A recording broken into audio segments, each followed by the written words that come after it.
నాగబంధం రహస్యం.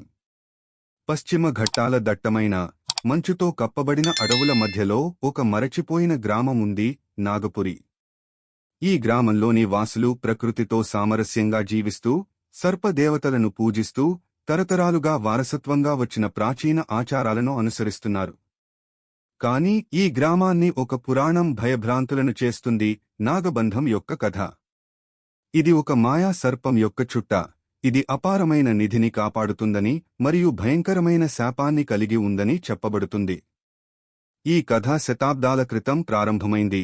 ఒక శక్తిమంతమైన ఋషి వశిష్ఠుడు నాగపురికి వచ్చినప్పుడు అతను అడవిలో సంవత్సరాలు ధ్యానం చేసి సర్పదేవతల ప్రసన్నతను పొందాడని చెప్పబడుతుంది. వెళ్లే ముందు అతను నాగబంధాన్ని సృష్టించాడు, ఒక పెద్ద రాయి చుట్ట. ఇది ఒక సర్పం వలె కనిపిస్తుంది మరియు దాని క్రింద బంగారం, రత్నాలు మరియు ప్రాచీన గ్రంథాల నిధిని పూడ్చిపెట్టాడు.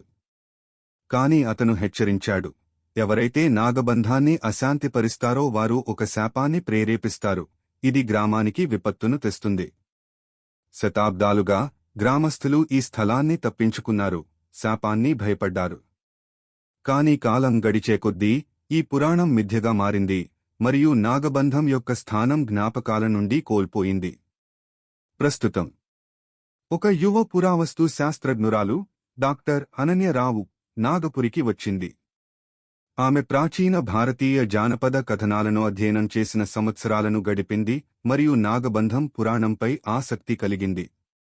పాత పాండ్యలిపులు మరియు ఆమె కలిపిన ఒక మ్యాప్తో సజ్జయ్యాయి. ఆమె నిజాన్ని వెలికి తీయడానికి నిర్ణయించుకుంది. గ్రామస్థులు ఆమె ఉనికికి అనుమానించారు.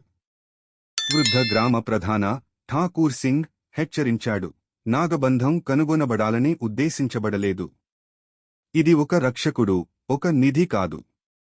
దానిని వదిలేయండి. కాని అనన్య అణచివేయబడలేదు. ఆమె నిధి గ్రామ అభివృద్ధికి నిధులను అందించగలదని మరియు దాని ప్రాచీన వారసత్వాన్ని సంరక్షించగలదని నమ్మింది. ఒక స్థానిక మార్గదర్శి రవి సహాయంతో ఆమె అడవిలోకి వెళ్ళింది. కనుగొనడం.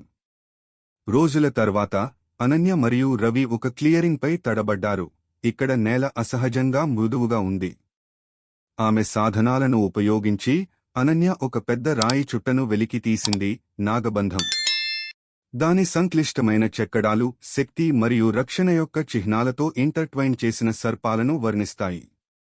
వారు తవ్వడం ప్రారంభించినప్పుడు విచిత్రమైన విషయాలు జరగడం ప్రారంభించాయి. గాలి చల్లబడింది మరియు అడవి భయంకరంగా నిశ్శబ్దంగా మారింది. రవి అసహజంగా అనుభూతి చెందాడు, కాని అనన్య ఆమె ఉత్సుకత మరియు మహత్వాకాంక్షతో ముందుకు సాగింది. వారు చివరకు రాయి చుట్టను ఎత్తినప్పుడు దాని క్రింద ఒక గుప్త గదిని కనుగొన్నారు. లోపల బంగారు విగ్రహాలు, ప్రాచీన స్క్రోల్స్ మరియు మాంసలు ఉన్నాయి. అవి మసకబారిన కాంతిలో కూడా మెరుస్తున్నాయి. కాని అనన్య ఒక స్క్రోల్ కోసం చేరినప్పుడు ఒక తక్కువ హిస్ గదిలో ప్రతిధ్వనించింది. శాపం ప్రేరేపించబడింది. నీడల నుండి ఒక పెద్ద సర్పం బయటకు వచ్చింది. దాని పొలుసులు కరిగిన బంగారం వలె మెరుస్తున్నాయి. దాని కళ్లలో ఒక అధిభౌతిక కాంతి ప్రకాశిస్తుంది మరియు దాని ఉనికి గదిని ఒక అణచివేత శక్తితో నింపింది. సర్పం భూమి లోతుల నుండి వచ్చినట్లు కనిపించే ఒక స్వరంతో మాట్లాడింది.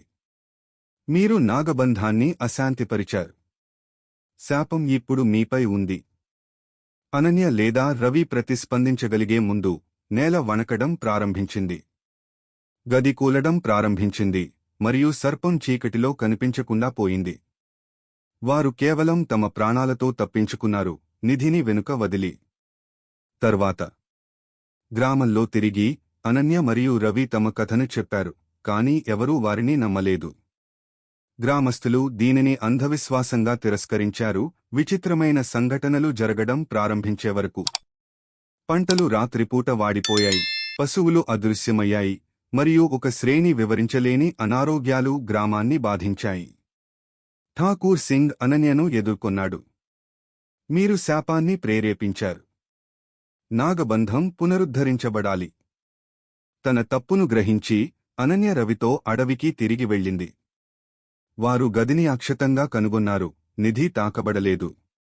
గొప్ప ప్రయత్నంతో వారు రాయి చుట్టను తిరిగి ఉంచారు, గదిని మళ్లీ ముద్రించారు.